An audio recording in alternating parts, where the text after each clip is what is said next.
तो क्या हाल है मेरे भाइयों के, सब बढ़िया है ना। आपको याद होगा हर बार Oppo Reno सीरीज में Oppo 2 फोन्स लॉन्च करता है, बट 2 दिन पहले Oppo ने 2 की जगह इस बार 3 फोन्स लॉन्च करे। रेगुलर Reno 15, Reno 15 Pro और एक Reno 15 Pro Mini भी इस बार लॉन्च हुआ है। और आज मैं Reno 15 Pro Mini का ही कैमरा टेस्ट करने वाला हूँ। देखो, इसका अगर आप प्राइस चेक करोगे तो 60,000 रुपीज बेस वेरिएंट का प्राइस है, जिसमें 12GB रैम है, 256GB स्टोरेज है। ऑनलाइन कार्ड डिस्काउंट के बाद फ्लिपकार्ट पे आपको 54,000 का मिल जाएगा। बट 54,000 भी छोड़ो, अगर आप Oppo Reno 15 Pro Mini sale smart Cafe से परचेस करते हो तो आपको 54,000 की जगह ये फोन मिलेगा 49,900, ऑलमोस्ट 50,000 रुपीज से भी 100 रुपए कम। अब 50,000 रुपीज क्या इस फोन पे स्पेंड करने चाहिए? इसका जवाब यस उन लोगों के लिए है अगर आप एक ऐसा फोन ढूंढ रहे हो जिसमें आप डेली बेसिस के अपने बेसिक टास्क परफॉर्म करो बिना किसी लैग के, सारे आपके सोशल मीडिया एप्स वगैरह एकदम स्मूथली रन करे, और आपको चाहिए कि फोन का कैमरा बहुत अच्छी पिक्चर्स कैप्चर करता हो, प्राइमरी कैमरा भी और पेरिस्कोप लेंस से पोर्ट्रेट्स भी बहुत अच्छे आए, देन आप Oppo Reno 15 Pro Mini consider कर सकते हो 49,900 में, इसका बेस वेरिएंट। अदरवाइज अगर आप एक ऐसे पर्सन हो जिसको गेमिंग भी करनी है, लेट्स से गेंशिन इम्पैक्ट खेलनी है, BGMI खेलनी है, देन इसमें जो चिपसेट दिया है Dimensity 8450 वो बेसिक टास्क इजीली हैंडल करता है, बट गेमिंग करते टाइम आपको ये वाला चिपसेट डिसअपॉइंट कर देगा। और मेरा ये स्ट्रेट फॉरवर्ड आंसर सुन के आई होप आपको समझ में आ जाएगा कि Oppo Reno 15 सीरीज मैंने खुद परचेस करी है। Oppo ने मेरे को ये यूनिट्स नहीं भेजे, ना ये वीडियो स्पॉन्सर्ड है। अब कैमरा की तारीफ इसलिए करी मैंने क्योंकि मैंने इसके कैमरास को कंपेयर करा है Xiaomi 15 के साथ। Xiaomi 15 को इसलिए पिक करा बिकॉज Xiaomi 15 में भी जो 2.6x ऑप्टिकल जूम के साथ जो पेरिस्कोप टेलीफोटो लेंस है वो Samsung JN5 है, और Oppo Reno 15 Pro Mini में भी Samsung JN5 पेरिस्कोप लेंस दिया गया है। यहाँ पे ऑप्टिकल जूम 3.5x तक के चला जाता है। प्राइमरी सेंसर में इंप्रूवमेंट हुई है। इस बार Oppo ने एक लेटेस्ट Samsung HP5 200 मेगापिक्सल का प्राइमरी सेंसर दिया है, जिसका सेंसर साइज उतना बड़ा नहीं है जितना Xiaomi का है। 1/1.56 इंच का सेंसर साइज है। Xiaomi 15 में प्राइमरी कैमरा 50 मेगापिक्सल का है, लाइट हंटर 900 ओमनी विजन का ये सेंसर है, बट ये सेंसर साइज काफी बड़ा है, 1/1.31 इंच का ये सेंसर है, और इसी वजह से ये लो लाइट में हमेशा से ही कम नॉइस के साथ बहुत अच्छी शार्प इमेजेस कैप्चर करता हुआ आया है। और इस बार जब मैं कैमरा सैंपल्स को कंपेयर करके आपको दिखाऊंगा तो लो लाइट के सैंपल्स पे जरूर फोकस करेंगे, बिकॉज जब 50,000 रुपीज स्पेंड कर रहे हो देन ऑब्वियसली डे लाइट में ये फोन्स काफी अच्छा परफॉर्म करते हैं। लो लाइट में इमेज क्वालिटी कैसी है उसकी भी बात करेंगे। लेट्स से अगर आप थोड़ा कम बजट में Oppo Reno 15 कंसिडर कर रहे हो जिसका प्राइस फ्लिपकार्ट पे 46,000 है, बट सेल स्मार्ट कैफे पे आपको Oppo Reno 15 का base variant 8GB RAM 256GB storage के साथ 39,000 रुपीज में मिल जाएगा। मैंने अभी तक इस फोन के कैमरास टेस्ट नहीं करे और इसमें जो प्रोसेसर मिलता है उसको देखते हुए फिलहाल ये फोन रेकमेंड करना काफी मुश्किल है। कैमरा मैं जरूर टेस्ट कर दूंगा, नीचे कमेंट्स में बताना किस फोन के साथ आपको Reno 15 का कंपैरिजन देखना है। बस आप चैनल को सब्सक्राइब करके सपोर्ट कर दिया करो एंड वीडियो को लाइक कर दिया करो इसी तरीके के ऑनेस्ट अनबायस्ड कंटेंट के लिए। सीधा स्टार्ट करते हैं कुछ डे लाइट के सैंपल शॉट से। तो फर्स्ट सैंपल शॉट जब मैंने कैप्चर करा तो थोड़ी सनलाइट मेरे फेस पे हिट कर रही थी। फॉर सम रीजन Xiaomi 15 की HDR प्रोसेसिंग मेरे को उतनी एक्यूरेट नहीं लगी। Oppo Reno 15 Pro Mini ने बहुत अच्छे से इमेज में कलर्स को मेंटेन करते हुए काफी अच्छी वार्म टोन भी देखने को मिली है, एंड जो HDR प्रोसेसिंग है वो ज्यादा एक्यूरेट है। और मैं थोड़ा सा हैरान हो गया था Xiaomi की ये वाली इमेज देख के, तो मैंने थोड़ा सा सब्जेक्ट के पास आके इमेज को दोबारा कैप्चर करके देखा, बट अगेन Xiaomi की इमेज में ना थोड़ी सी हेजीनेस है, फेस के आसपास आप देख सकते हो, तो कॉन्ट्रास्ट थोड़ा सा और बेटर होना चाहिए था Xiaomi में, एंड HDR प्रोसेसिंग भी थोड़ी सी इनकंसिस्टेंट है। बट लो लाइट में Xiaomi 15 का कैमरा बहुत अच्छा परफॉर्म करता है, उस पर थोड़ी देर में आऊंगा। ये वाला सैंपल शॉट भी दोनों ही फोन्स के प्राइमरी सेंसर से ही कैप्चर करा, एंड डायनामिक रेंज में मेजर डिफरेंस मैं नोटिस कर रहा हूँ। बेसिकली Xiaomi की इमेज में थोड़ी सी क्रश शैडोज हैं, Oppo की इमेज में शैडोज में डार्क एरियाज में हाईलाइट्स थोड़ी सी बेटर मेंटेन करी है इसने। But Oppo Reno 15 Pro Mini में इशू ये है कि इसकी भी जो HDR प्रोसेसिंग है वो कई बार इतनी ज्यादा एग्रेसिव हो जाती है, जैसे कि इस सैंपल शॉट में इसने शैडोज को इतना ज्यादा लिफ्ट कर दिया है कि ऐसा लग रहा है कि फ्रेम में शैडोज थी ही नहीं, जिस वजह से Oppo की इमेज में हाइलाइट्स ब्लोन आउट हो गई हैं, एंड Xiaomi की इमेज में अगेन क्रश शैडोज थोड़ी कम होनी चाहिए थी। मैं एक चीज जरूर मेंशन करूंगा, ये ना आइडियल कंडीशंस नहीं है, बिकॉज थोड़ी सी दिल्ली में फॉग भी है, एयर क्वालिटी भी अच्छी नहीं चल रही, बट अब जो है सो है। अल्ट्रा वाइड एंगल लेंस पे स्विच करते ही दोनों फोन के कैमरास बहुत अच्छी डायनामिक रेंज अब मेंटेन कर लेते हैं, बिकॉज Xiaomi की इमेज में जो क्रश शैडोज वाला इशू था वो फिक्स हो गया, बिकॉज अब शैडोज में हाइलाइट्स वेल मेंटेन्ड है और ओप्पो में अब आप शैडोड एरियाज और ब्राइट एरियाज के बीच में इजीली डिफरेंशिएट कर सकते हो, जो पहले प्राइमरी सेंसर की इमेज में नहीं हो पा रहा था। वहां पे वो शैडोज को पूरी तरीके से एलिमिनेट ही कर देता था।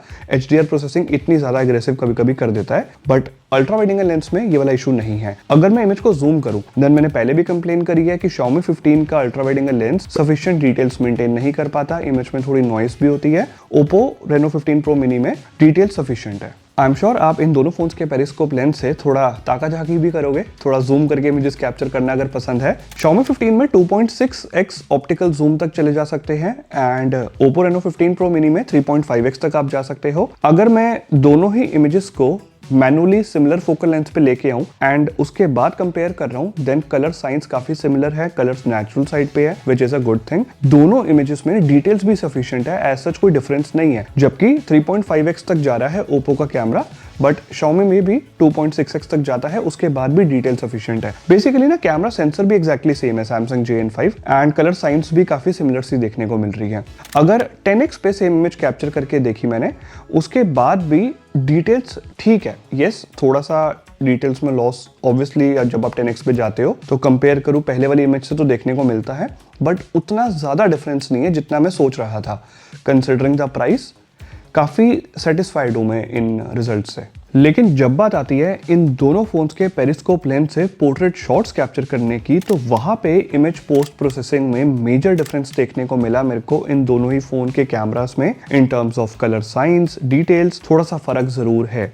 बेसिकली अगर मैं आपको सिंपल लैंग्वेज में एक्सप्लेन करूं, Oppo Reno 15 Pro Mini 3.5x optical zoom तक जाता है, तो इससे मैंने जो पोर्ट्रेट्स कैप्चर करे वो 85mm पे करे, और Xiaomi 15 2.6x ऑप्टिकल जूम तक जाता है, सो आइडियल फोकल लेंथ जो है वो 60mm होनी चाहिए। मैंने पहले 60mm से जो कंपेयर कर रहा हूँ फोटोज वो दिखा रहा हूँ आपको, उसके बाद 75mm तक आप जा सकते हो Xiaomi में, बट वहां एक दिक्कत है, उस पर बाद में आऊंगा। पहले तो क्लियर है कि यस, जब हम 60mm के पोर्ट्रेट्स को 85mm के पोर्ट्रेट से कंपेयर करें Oppo के, देन ऑब्वियसली जो ह्यूमन सब्जेक्ट है वो बैकग्राउंड से थोड़ा ज्यादा पॉप आउट होके आता है, सब्जेक्ट ज्यादा ब्रॉड लगता है, तो एक फर्स्ट लुक में ज्यादा बेटर इमेज Oppo की लगती है। अब बात करूं दोनों इमेजेस में डिफरेंस क्या है, देन सबसे पहले कलर साइंस की बात करते हैं। Xiaomi 15 की कलर साइंस मुझे पर्सनली ज्यादा बेटर लगी, बिकॉज वो ज्यादा नेचुरल है। चाहे आप फोरग्राउंड देख लो, चाहे आप बैकग्राउंड देख लो, मतलब मेरी जैकेट का कलर देखोगे, क्लोथ्स देखोगे, तो उनका कलर क्लियरली ज्यादा एक्यूरेट मेंटेन करता है Xiaomi 15। लेकिन फॉर सम रीजन Xiaomi की इमेजेस में स्किन टोन्स थोड़ी सी और नेचुरल साइड पे होनी चाहिए थी, थोड़ी बहुत सनलाइट भी हिट कर रही है, तो एक वार्म टोन ज्यादा एक्यूरेट मेरे को जो चाहिए थी वो मुझे देखने को मिल रही है Oppo Reno 15 Pro Mini के पोर्ट्रेट्स में। बट Oppo की इमेज में कलर्स थोड़े से बूस्टेड हैं, जो कुछ लोगों को पसंद आ सकते हैं, पर्सनल प्रेफरेंस वाली बात है। अगर मैं जूम करूं तो डिटेल्स दोनों इमेजेस में सफिशिएंट है। साइड बाय साइड कंपेयर कर रहा हूं, then slightly better details Oppo की इमेज में देखने को मिली, बट डिफरेंस बहुत माइनर सा है। बेसिकली ये जो डिफरेंस मैं आपको बता रहा हूँ, ये ऑलमोस्ट सभी पोर्ट्रेट्स में मैंने नोटिस करा, उसके बाद मैं आपको बोल रहा हूँ, आप इन सभी सैंपल्स में ये चीज नोटिस भी कर सकते हो। उसके बाद अगर बात करें एजेस दोनों फोन के कैमरास कैसा डिटेक्ट करते हैं, देन यहाँ पे इन दोनों फोन के पेरिस्कोप लेंस एक्सीलेंट है in terms of detecting the edges, बहुत नीटली डिटेक्ट करते हैं और काफी अच्छा सब्जेक्ट सेपरेशन भी देखने को मिल जाता है। सब्जेक्ट फोकस भी दोनों फोन के कैमरास का मुझे काफी अच्छा लगा, और बैकग्राउंड में जो बोके इफेक्ट है वो भी एक नेचुरल लुक देता है। अब एक पोर्ट्रेट शॉट मैंने अपने फ्रेंड का भी कैप्चर करा, जिसका स्किन टोन थोड़ा सा डार्क साइड पे है, और Xiaomi 15 ने थोड़ी सी आर्टिफिशियल ब्राइटनिंग ऐड कर दी, कॉम्प्लेक्शन को थोड़ा सा फेयर करा है। अगेन पर्सनल प्रेफरेंस वाली बात है, बिकॉज यहाँ पे Oppo में भी ना स्किन टोन्स थोड़ी सी और मैंने नेचुरल एक्सपेक्ट करी थी, इसने काफी अच्छी वार्म टोन मेंटेन करी है। The problem is warm tone जितनी होनी चाहिए उससे थोड़ी ज्यादा ही देखने को मिल रही है, तो उतनी एक्यूरेट नहीं है।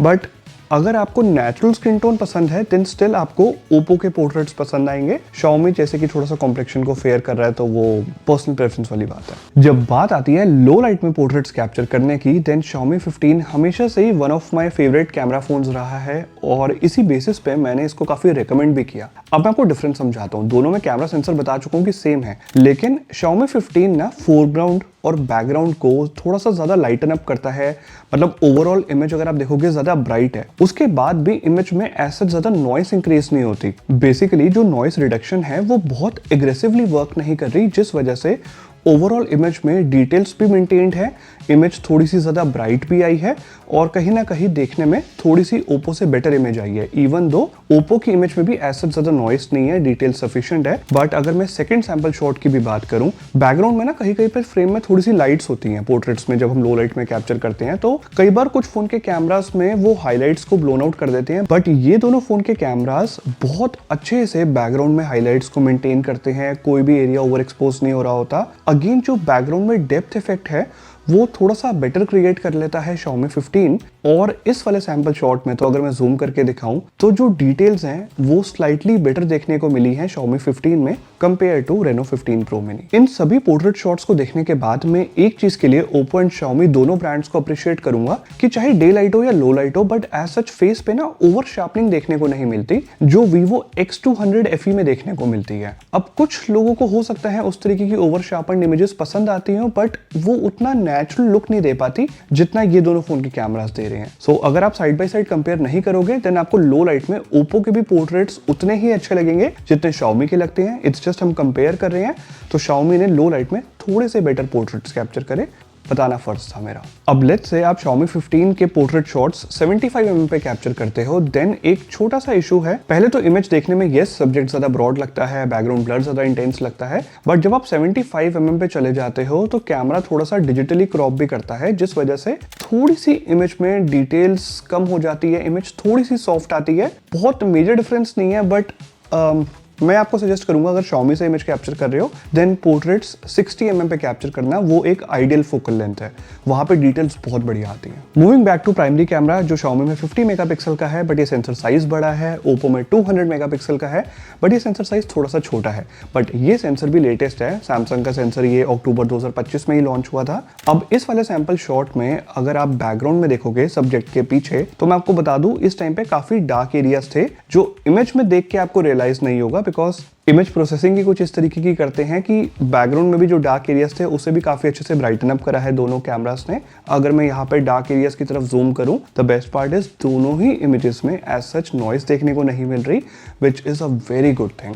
अगर मैं थोड़ा सा डिफरेंस आपको बताना चाहूँ देन बेंच के नीचे से थोड़ी सी लाइट आ रही है जो फ्लोर पे हिट हो रही है, तो ये वाले एरिया में जो एक्सपोजर मैनेजमेंट है एंड जो हाईलाइट मैनेजमेंट है वो Xiaomi 15 थोड़ा बेटर कर लेता है। एक जगह पे Xiaomi 15 ने थोड़ा सा और इम्प्रेस करा कि इसका सेंसर साइज बड़ा है। देन अगर आप मेन सब्जेक्ट के आसपास देखोगे तो नेचुरल बोके बड़ा सेंसर साइज होने की वजह से Xiaomi बेटर मेंटेन कर लेता है। अब बेसिकली तो ये camera test Oppo Reno 15 Pro Mini का है, तो इस पे थोड़ा सा फोकस करते हैं। फ्रैंकली स्पीकिंग मेरे को Reno 15 Pro Mini ने काफी इंप्रेस करा। लो लाइट का ये वाला सैंपल शॉट प्राइमरी सेंसर से ही कैप्चर करा है and the best part is इसकी जो इमेज प्रोसेसिंग है उसको मैंने जितना समझा वो मैं आपको बताता हूँ। बिल्डिंग के एक तरफ थोड़ा सा डार्क एरियाज है जिसे इसने ब्राइटन अप कर दिया एंड स्काई का भी जो कलर है ना वो थोड़ा सा ये ब्राइटन अप करता है with the help of AI। अब ये देखने में कोई चीज बुरी नहीं लग रही, और चीज तब तक देखने में बुरी नहीं लगती जब तक उसमें एज सच नॉइस ऐड ना हो जाए। अगर मैं आपको जूम करके दिखाऊं देन इन दोनों ही इमेजेस में बहुत ही ना के बराबर नॉइस है, एज सच नॉइस ही नहीं है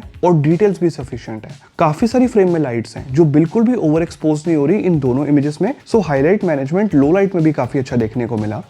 तो ओप्पो का भी कैमरा बहुत अच्छा परफॉर्म करता है लो लाइट में। 4K वीडियो सैंपल्स को कंपेयर करने से पहले जल्दी से सेल्फीज कंप्लीट करते हैं। तो फ्रंट कैमरा दोनों फोन्स का सच बताऊं तो काफी एवरेज है एंड थोड़ा इनकंसिस्टेंट भी है। Xiaomi 15 की ये वाली इमेज में सब्जेक्ट थोड़ा हेजी आया है, क्लियरली Oppo की इमेज ये वाली मुझे बेटर लग रही है, but for some reason next वाले सैंपल शॉट में Oppo Reno 15 Pro Mini का फ्रंट कैमरा थोड़ी सी आर्टिफिशियल ब्राइटनिंग ऐड कर देता है, कॉम्प्लेक्शन को फेयर कर दिया एंड स्किन टोन्स Xiaomi में ज्यादा नेचुरल लग रही हैं अब, और अब Xiaomi की इमेज बिल्कुल भी हेजी नहीं आई है, काफी अच्छी डिटेल्स मेंटेन कर रहा है। सो इवन हाँ स्काई के कलर्स देखना वो भी थोड़े से ना बूस्टेड है ओप्पो की इमेज में। तो थोड़ा सा फ्रंट कैमरा दोनों फोन्स का मुझे एवरेज लग रहा है, चाहे मेगापिक्सल ये कितने भी दे दे, बट इमेज प्रोसेसिंग और बेटर होनी चाहिए थी। Oppo Find X9 का फ्रंट कैमरा फिक्स्ड फोकस है बट वो कमाल की सेल्फीज कैप्चर करता है। अगर 4K वीडियो सैंपल्स की बात करूं तो एक सजेशन ये है कि दोनों फोन्स के प्राइमरी सेंसर का यूज करना, बिकॉज वो सेंसर साइज थोड़े बड़े हैं, और डे लाइट में कंपेयर करूं तो थोड़ी सी जो प्रॉपर वार्म टोन है वो ज्यादा एक्यूरेट बेटर मेंटेन्ड Oppo की वीडियो में देखने को मिल रही है। अपार्ट फ्रॉम दैट दोनों वीडियोस में डिटेल्स भी सफिशिएंट है, एक्सपोजर शिफ्ट भी मेरे को मोस्ट ऑफ द टाइम काफी स्मूथ लगा। थोड़ी सी सनलाइट अगर ज्यादा हार्श होती या फ्रेम में थोड़ी शेडोज ज्यादा होती तो एक्सपोजर शिफ्ट को जज करना और इजी हो जाता, but given the situation exposure shift मेरे को ठीक लगा एंड डायनामिक रेंज भी ठीक है। जैसे ही स्विच करते हैं अल्ट्रा वाइड एंगल लेंस पे तो अब डायनामिक रेंज उतनी अच्छी देखने को नहीं मिलती एंड डिटेल्स भी जितनी सफिशिएंट होनी चाहिए उतनी नहीं है। So ultra wide angle lens just काम चलाओ वीडियोस रिकॉर्ड करके दे देगा, बट उसको मत यूज करना। हाँ, अगर आप ऑप्टिकल जूम यूज करते हो दोनों फोन के कैमरास में, पेरिस्कोप लेंस से वीडियोस रिकॉर्ड करोगे, देन सफिशिएंट डिटेल्स के साथ और अच्छी डायनामिक रेंज के साथ आप वीडियोस रिकॉर्ड कर लोगे। कलर साइंस का डिफरेंस जो इमेजेस में नोटिस किया था वही मैं वीडियोस में नोटिस कर रहा हूँ। ओप्पो में यस स्किन टोन ज्यादा नेचुरल है, वार्म टोन अच्छी मेंटेन कर रहा है, बट कलर कॉन्ट्रास्ट थोड़ा बूस्टेड है। और Xiaomi में कलर्स तो नेचुरल है, बट अगेन वो स्किन टोन्स थोड़ी और नेचुरल होनी चाहिए थी। स्टिल प्राइमरी सेंसर से 4K वीडियोस आप डिसेंट रिकॉर्ड कर सकते हो। हाँ, वीडियो स्टेबलाइजेशन की बात करूँ तो प्राइमरी सेंसर से इस टाइम पे थोड़ा वॉक करके फिर थोड़ा भाग के चेक करा तो स्टेबलाइजेशन ठीक है, बट प्राइस को कंसिडर करते हुए वीडियो स्टेबलाइजेशन थोड़ी और स्मूथ होनी चाहिए थी, जो नहीं है। लो लाइट में मूव करते ही सबसे पहली चीज आप नोटिस करोगे कि दोनों वीडियोस में अब थोड़ी नॉइस आ गई है। थोड़ी नॉइस मैंने एक्सपेक्ट भी की थी। आई नो फोन के प्राइस 50,000 है, बट अब जो है सो है। आपको थोड़े और expensive phones and specially iPhones consider करने चाहिए अगर आपको लो लाइट में वीडियोस रिकॉर्ड करनी है तो। ओप्पो में just like day light colour contrast थोड़ा सा बूस्टेड है, स्किन टोन्स थोड़ी सी आई प्लीजिंग लग रही है इवन दो बूस्टेड है, बट पसंद आएंगे कुछ लोगों को। किसी एक को यहाँ पे मैं पिक नहीं कर सकता, पर्सनल प्रेफरेंस वाली बात है। सच बताऊं तो लो लाइट में वीडियो क्वालिटी मुझे दोनों ही फोन्स की अबव एवरेज लगी है। कंक्लूड करते हैं, जैसे कि वीडियो की स्टार्टिंग में कहा था कि अगर आपको डे लाइट में या लो लाइट में अच्छी इमेजेस कैप्चर करनी है then Oppo Reno 15 Pro Mini, अगर आप इसको प्री बुक करते हो 13 जैन से पहले देन आपको ये 49,900 का मिल जाएगा सेल स्मार्ट कैफे पे and it's a decent phone. Camera अच्छा परफॉर्म करता है, परफॉर्मेंस जैसे कि बताया बेसिक टास्क इजीली हैंडल कर लेगा। गेमिंग करने वालों लोगों के लिए ये फोन नहीं बना। उस केस में आप बल्कि पैसे बचा लो। 41-42,000 में अगर ऑफलाइन में आपको नथिंग फोन 3 मिल जाए तो उसके भी कैमरास काफ़ी डिसेंट परफॉर्म कर लेते हैं डे लाइट में भी लो लाइट में भी एंड वहाँ पे आप गेमिंग भी बहुत अच्छी कर पाओगे और आपको सॉफ्टवेयर एक्सपीरियंस भी थोड़ा स्टॉक एंड्रॉइड जैसी वाइब मिल जाएगी। So it's totally up to you आपको किस फोन की तरफ जाना है, बट एक फोन की तरफ बिल्कुल मत जाना, वो है Oppo Reno 15 Pro। Because Reno 15 Pro sale smart cafe पे भी जो लोएस्ट प्राइस निकल के आया है बेस वेरिएंट का वो 57,000 है। मैं आपको ये सजेस्ट करूंगा उस फोन पे 57,000 रुपीज स्पेंड करने से अच्छा 7,000 रुपीज बजट स्ट्रेच कर लेना and Oppo Find X9 purchase कर लेना 64,000 रुपीज में। वो एक मच बेटर ऑप्शन है। That's it.